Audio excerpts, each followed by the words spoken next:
Talking. Hello. Yeah, that's working. That's working. Live from the Talking Joe Studios, it's Talking Joe.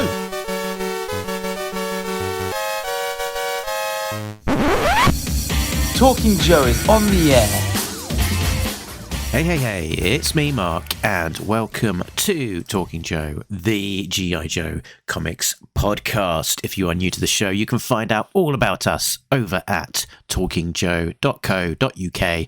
That is the website that links you to all of the places where we are: Facebook, Twitter, YouTube, and all of your favourite podcast platforms.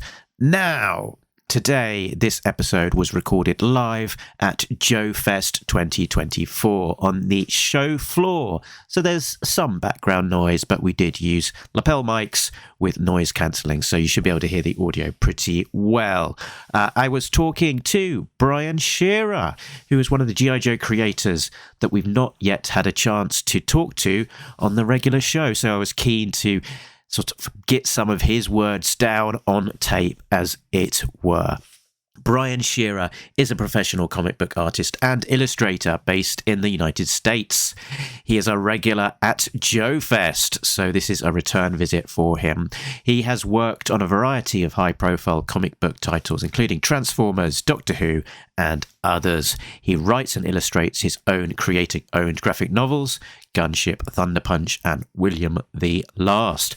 But we all know him best for his work on G.I. Joe, where he was the regular inker for SL Gallant after Gary Eskine's inking run on the book. He started it with issue 191 with a marathon level of books that took him all the way through to 263, a really long inking run with that team of SL Gallant on pencils, Brian Shearer on inks, and James Brown on colour, the kind of long-running team that you don't see very frequently in modern comics.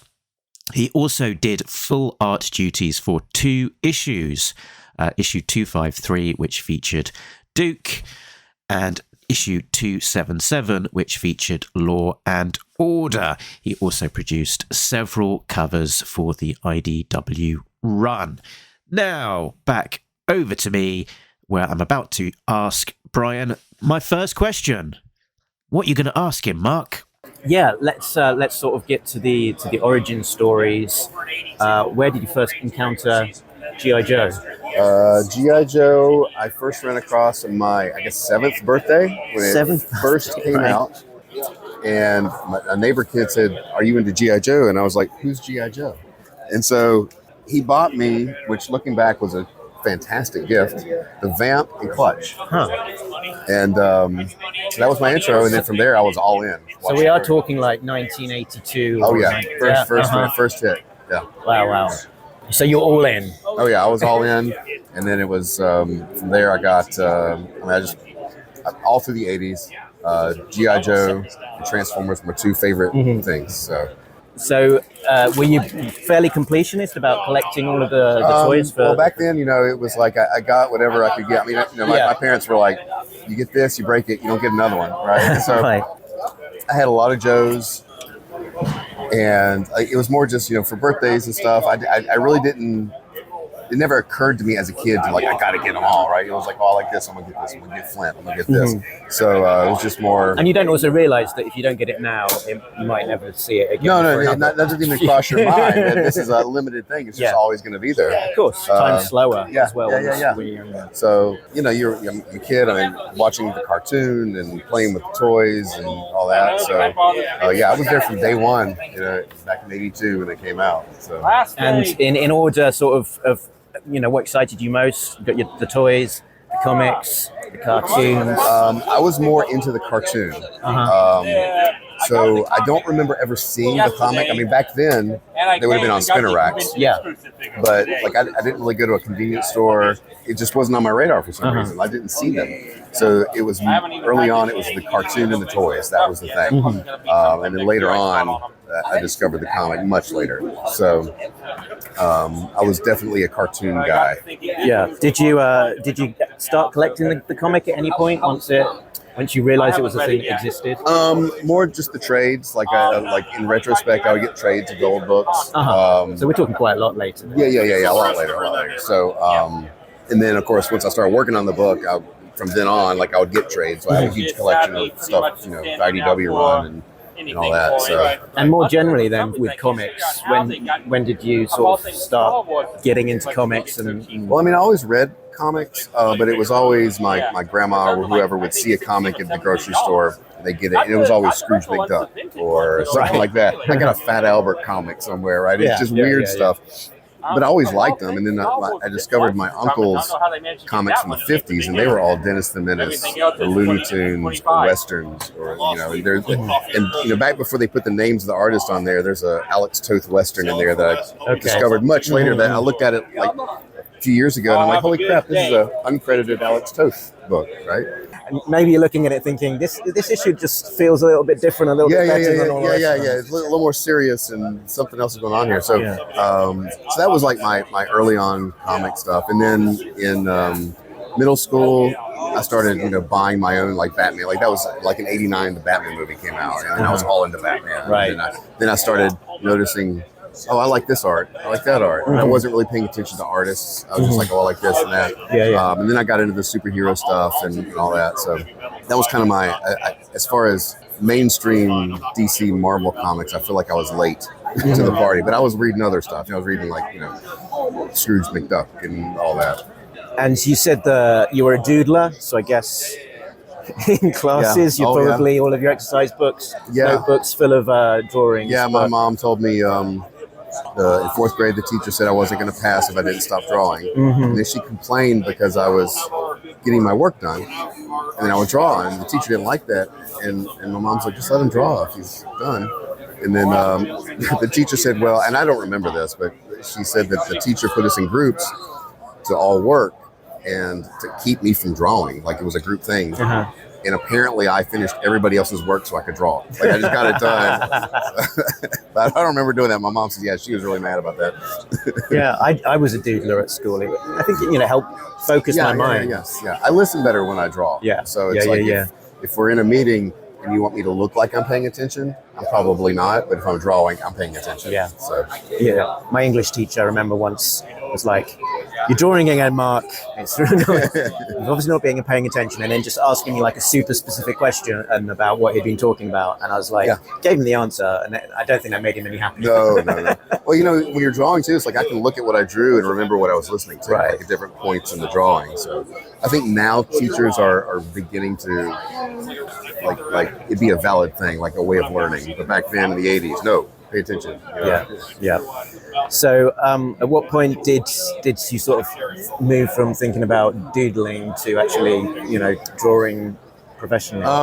So I was out of college. I had a job at an audiovisual place for 5 years, and I was miserable there. I was doodling on stuff there, and then I taught high school, and I started doing an indie comic then, just seeing, just to self-publish.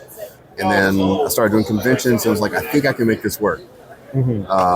So in Greensboro, where I'm from, there's a lot of DC and Marvel artists for some reason. And they had a physical studio, which is where I met Robert Atkins and Randy Green and all them. And they kept asking me to come hang out. And so I went there, and I started just going there every day and learning from them. And I started renting space there until I was in the studio, and just being in that environment taught me a lot, just how the industry works, how to ink, how to do all these things. And I started getting work, helping out people and doing backgrounds and stuff.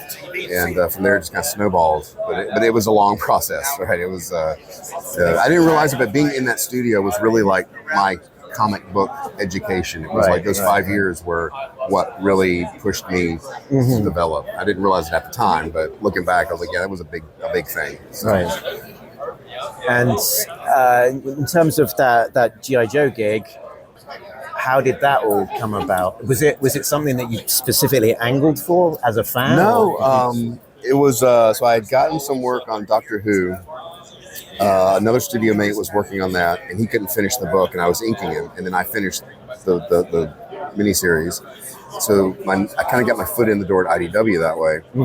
And then the editor for that asked me to fill in for issue 173 inking, and it was Ron Wagner was doing the main story, and there were flashback pages with Shannon Gallant. Okay. And so Shannon liked my inks over his stuff. And then I started getting Transformer things, and Shannon's like, I want Brian to ink me. And I never could, I'm busy. I can't do it. He kept asking. And finally, I got on an issue when the Transformer stuff finished, and then it was like, well, that was the next 10 years of my life, inking and then eventually penciling. So it wasn't something that I purposely was like, I'm going to go do G.I. Joe. It was just, that was the work that was there, and just so happened. So yeah, I remember now because it was a Ron Wagner issue was like your first issue, and that was in the middle. I think it's still of Gary Eskine, and then maybe like 10 issues or something later. When you're 173. That was the one I was inking in the delivery room because I was stressed. I got a baby on the way, and I just quit my part-time job at Starbucks, and I made the push to break into comics. And so I got a baby and I got to work. And so there I was. So that's the only issue that I have not sold any pages from. I'm keeping all those. Right. As your first one that was drawn in the delivery His first one, and I was working on it when my son was born. So it's a little special. So I'm keeping that. But I think, and you're not the only person that's drawn G.I. Joe in a hospital room before, which is somewhat amazing. Just goes to show what a world the comics book industry is. The work doesn't stop. Got to meet the deadlines. Publishing, having a baby. Congrats, get the work done. I mean, speaking of deadlines, getting the work done. I've heard lots of stories about how challenging G.I. Joe can be to work on because you've kind of got that delivery line of the scripts, the pencils, inks, colors, and the further you are down in the chain, the more pressure there is to pick up the slack. Inker and the colorist get the most pressure. We had me and Shannon and Jim Brown, colorist, and Larry. We were all on that for so long that it became just a well-oiled machine to the point that IDW kind of ignored us. and they came out with some side books, and I remember the tagline was, G.I. Joe is back. Right. And I sent an email to Shannon. I was like, what the crap is this? We've been here the whole time. And it was like, we know your book's going to get done. It's just on automatic pilot. Yeah. And so it was almost like we were the little, unappreciated child, so... But yeah, I mean, after a while, and like I could ink Shannon with my eyes closed, so it was just like we just had it down. It started going faster and faster. And how long would you? What sort of scale would you take over a page in terms of if you had a bit of time versus having to, really turn the handle? So you mean like how long would I take? Yeah. I could ink Shannon depending on the page. 3 or 4 hours. So, like I said, by the last, 4 or 5 years, it was just like I know exactly. He got looser a little bit because I knew what he was doing. He would just do this, and I knew what he meant. So 3 or 4 hours, average page, I could get done. I remember there was for a while something was going on where there was a lot of background stuff, and I was just getting like, oh, there's so much mechanical stuff, and I'm like. Can you just draw can we have a story in a desert? And the next issue, and it's not because I said this, but just so happened, the next issue was like Sierra Gordo or somewhere, and it was like all rocks. And I was like, God bless you, Shannon. It's all background stuff. And I used to when I send in the pages for approval, I used to go into Photoshop and write little goofy dialogue. And stuff, and draw mustaches on people, like digitally, so it wasn't actually on the page. And on one of the pages, Roadblock's hugging somebody at the end, and I was just like, God bless you, Shannon. So the editor just kind of, it became a thing. They just expected there to be huge mustaches on people, or he just knew it wasn't on the final page. I was just, it started getting to where I would try to see if like Snake Eyes with his fake person mask.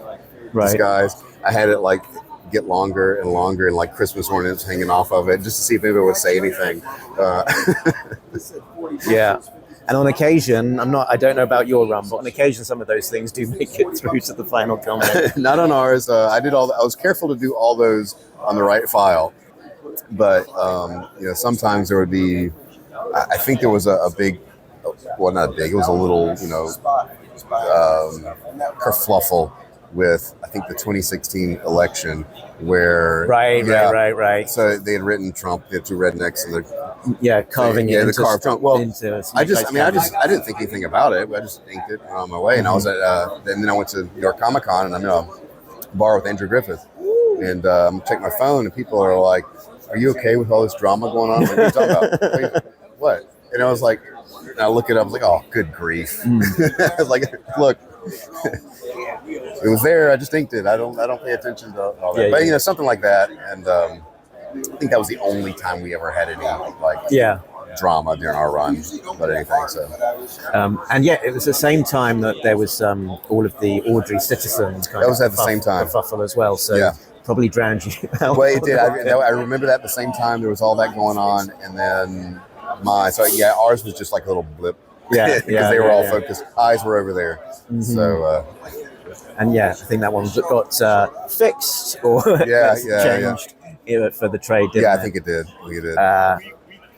So talking about kind of like maybe penciling in different ways. I've seen like his original pages, and sometimes they're very small and a little bit more rough gestural, and sometimes they're bigger and more finished. Did you saw that sort of same sort of range? So I got the digital pages, so I didn't realize he was doing it was about towards the end of our run that he went smaller to get it done faster, and I really couldn't tell a difference. I mean, I knew he was looser, but that was just, I knew, again, our little shorthand for what we were doing. And I saw him at a show, and I was like, he's like, I'm drawing like 9x12 stuff. I'm like, wow. So he's good at it. I mean, and I really couldn't tell a big difference in the finished, product. So it made him faster. So. Yeah. Do you know what was in terms of those deadlines? What was the shortest deadline you had to turn something around? Did you have to do a silent interlude and just sort of do stay up all night? I don't remember with Joe a deadline like that.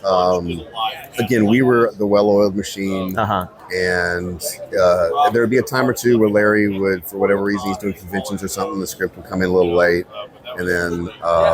But honestly, the weird thing is, by the end, I never got. It was almost by feel. I never got a hard date. I could tell.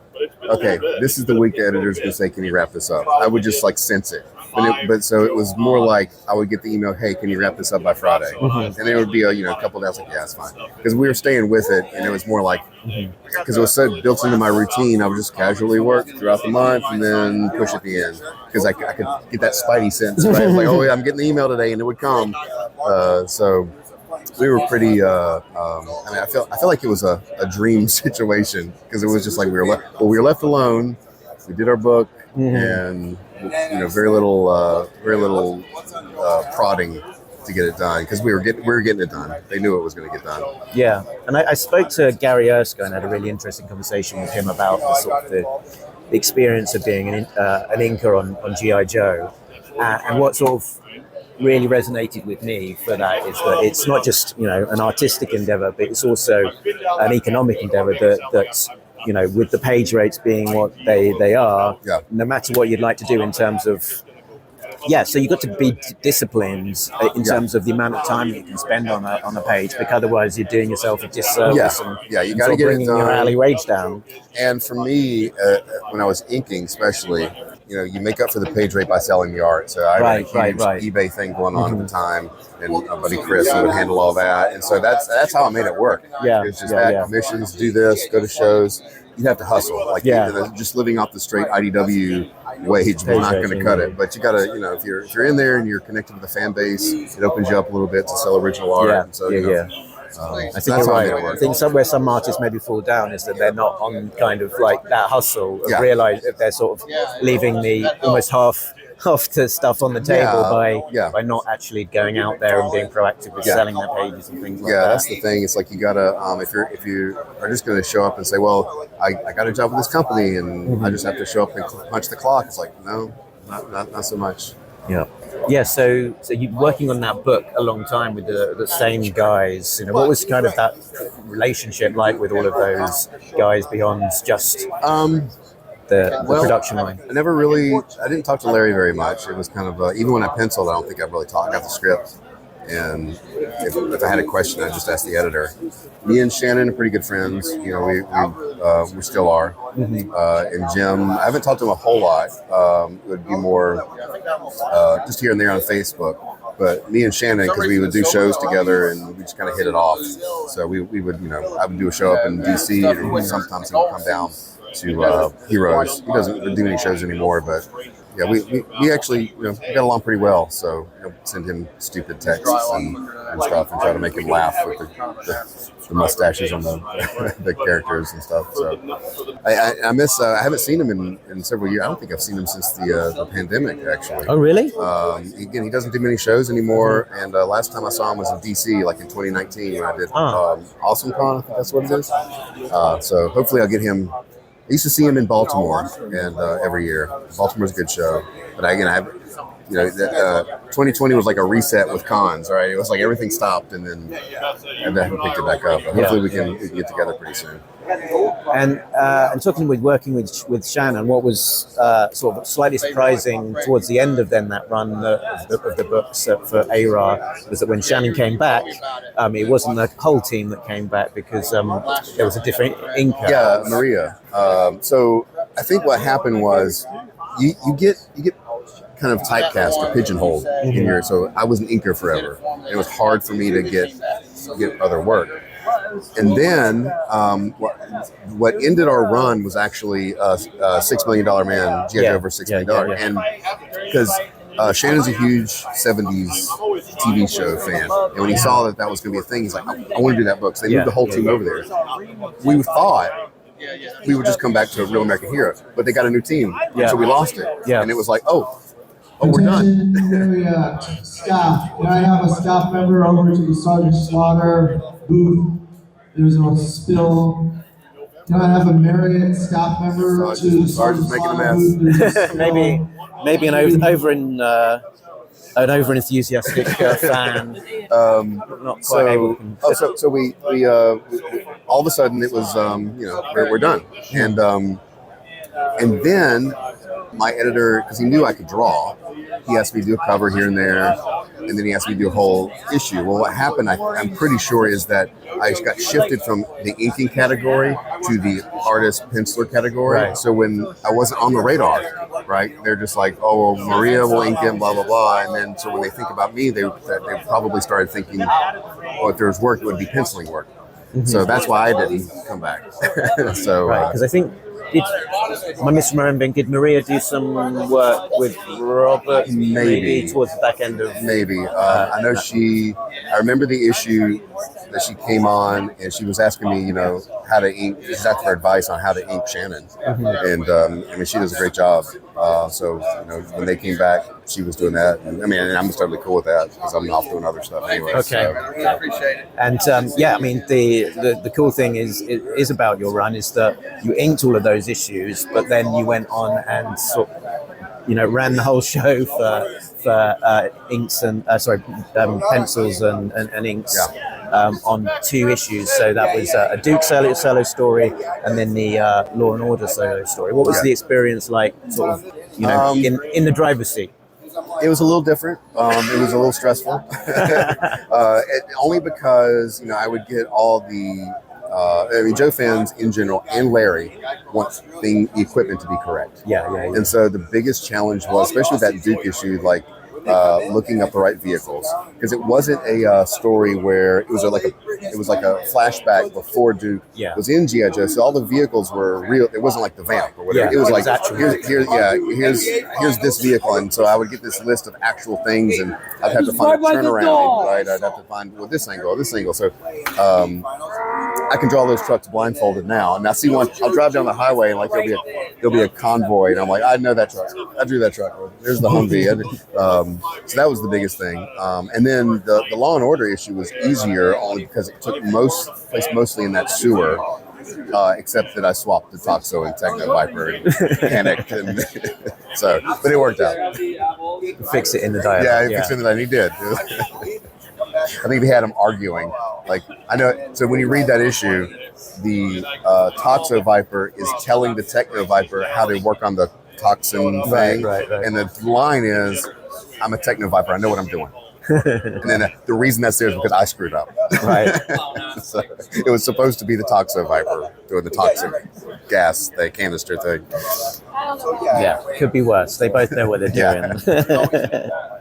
And yeah, that one of those issues has seen a second life on it as well, because it got included as a page puncher from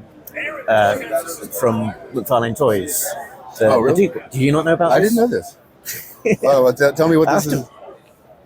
No, nobody tells me. This. Nobody tells me anything. Okay. I saw a guy selling some. Let's see if I can get one. Yeah, so McFarlane Toys are putting out this series called Page Punchers, where they package 2 comics together with a little comic stand so you can display them, and then with 2 toys from that issue. So they've got one which is Duke and another character. I think it might be Duke and Snake Eyes in that one. And so they have a themed comic to go with it, and the one that they chose was the Duke issue. Nobody tells me anything. Now I have to keep my eyes out and see if I can find one. I'll see if I can find you one. And bring it. That's the thing. Like, working on the book, you're the last person to know anything. Yeah. He's just the guy that made it. He doesn't need to know this stuff about where it sees print. Or, And then especially when it's years later and something else happens, it's like, if you're not, there's no way I would know unless I ran across it online or something. Right. Okay.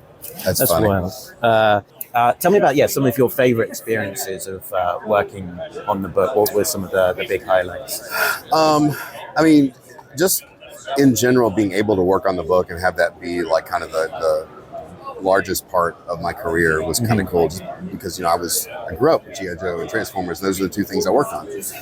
And then being able to go to shows and meet Sergeant Slaughter and hang out with Larry and all that is good. So it's that's cool. And just having a little notoriety. I don't know that anybody, maybe nobody else cares, but being the longest running solid team on Real American Hero I just think it's kind of cool. Like, that's my lame claim to fame. Like, I was on the book longer. me and Shannon and Jim and Larry were the longest running team. So I mean, it's in modern comics. That kind of thing doesn't happen. Yeah. I mean, to be on the book for over 10 years is ridiculous. So I used to look at the credits of guys like George Tuska and all those older guys, and they would have like Iron Man for like 10 years. I'm like, well, that's crazy. And then as it turned out, there's G.I. Joe for 10 years. Like, Yeah, there you go. And I guess, while I'm talking to you, we've probably got to get it on tape. Your story of Weepy Joe's. So it was issue 215 or around there. It was the one after Snake Eyes dies, and it's the funeral, and everybody's saluting with a single tear. And so it was a whole issue of inking. And Shannon had drawn, everybody in the Sky Striker, and they're completely unrealistically looking down, going 8,000 miles an hour, right? Saluting with a tear. Oh, but so everybody is like this. So I drew that so often, and I told Shannon, if I ever open a bar or I brew a beer, I'm going to call it Weepy Joe's.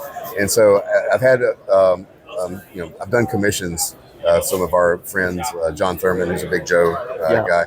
I drew a stalker of that is saluting with his yeah. That's where that came from. So one of these days I'm gonna do a T-shirt. It's gonna be like Weepy Joe's, like a fake thing, and I need to get Shannon one. So that was like a beer logo. Or something. Yeah. So it was a running gag for a long time, and it was just, I love that issue just because it was just, we're in a plane flying low, and just at the right time I'm going to do this and have a tear. Just at the right time, yeah. Timed it perfect. Got it. And you can skip this one if you don't want to have it recorded for posterity, but are you able to talk to your experience of meeting Larry in person?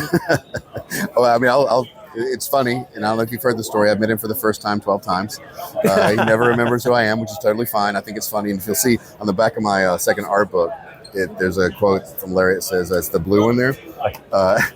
It says, "Who's Brian Shearer?" Larry Hama. So that happened because I thought it was funny because I've done panels. I sat next to Larry multiple times, and Larry's career is obviously a lot longer and more legendary than mine. So he's worked with a lot of people, and I'm just some guy that showed up and worked on his book for 10 years.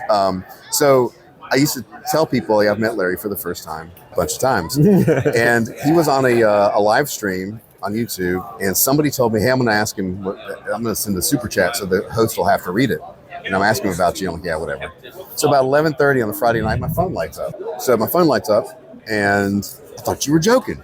I'm like, what? Is all these people are saying stuff to me on Twitter? And what happened was the guy. So I have to set this up. The month before, I had done a panel with Sergeant Slaughter and Larry Hama. That's where I met Sarge. The next weekend, I sat next to Larry all weekend, did 2 panels with him. We talked. He realized who I was halfway through the thing because he asked me about Shannon. The next weekend is the YouTube live stream, and the guy said, "Super chat, what's it like to work with Brian Shearer?" And he goes, "Who's Brian Shearer?" So I just thought it was hilarious. That's the quote on the back of my book. And I had dinner with him last weekend for the first time once again. So I hope he never remembers me because it would ruin the streak. Right. Bless. So you were at Heroes Con last week. How was that? It was great. It's actually the busiest show I've ever had. I started doing conventions 20 years ago at that show. So this was my 20th anniversary of doing conventions, and it's every artist in the industry just about is there. And Shelton, the guy that puts it on, will not bring celebrities in. Right. Sarge tried to come and he said no. Wow. That's a brave man to say no to Sarge. But the reason is he does it because celebrities do suck up a lot of money off the floor if you're an artist. A lot of shows now have the celebrity zoo. And so it's all, and that makes a difference for artists and stuff. So it's like one of the next closest thing's probably Baltimore. It's an artist, a comic art show. It's one of the very few left that's about comics and comic art. So it was a great show.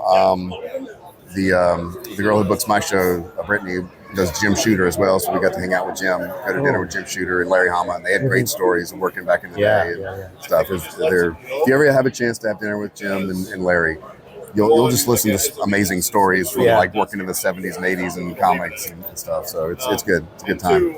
That's fantastic. And the current artist of G.I. Joe was there as well. Everybody was there. It's easier to pick out who wasn't there. Yeah, it's a big show. Cool. And this weekend you're at JoeFest, and you keep on coming back. So it must be one that you. I've been here since the beginning, since we were shoved in a little corner of a Hilton or somewhere, and I've been here every year since. So I haven't missed any actually. So yeah, it's a good show. Ed takes care of us, and good to meet the fans. So fantastic. So I think I've monopolized enough of your time. Where can people find you? What do you want to promote now? So brian-shearer.com is my website. I am wrapping up. I've got a book, Gunship, Thunderpunch, which is a giant iron little transforming robot book. The second volume's out. The third one I'm getting ready to start on it. And then I'm always posting art on Twitter. If you just type in my name, my usernames are always my name. So I'm easy to find. Yes, absolutely. So thank you so much for joining us, and look forward to seeing more G.I. Joe from you. As as you post it on the socials, it's always good to see it popping up in the feed. Always doing that.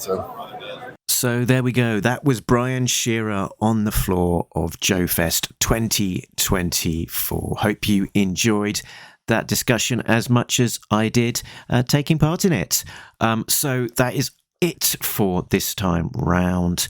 Remember to join us over at talkingjoe.co.uk for the links to all of the places where we are. Make sure you've hit like and subscribe and all of that good stuff.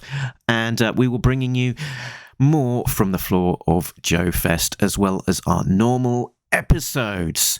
This episode will have been available to our Patreon members for a long time before it is posted on our regular feed. So if you want to be like them, the cool kids over there on Patreon, head on over to patreon.com/talkingjoe, where you can sign up and get early access to episodes like this and some exclusive content. But that is us done for now, so just remember that nobody beats Talking Joe, an international podcast. Laters.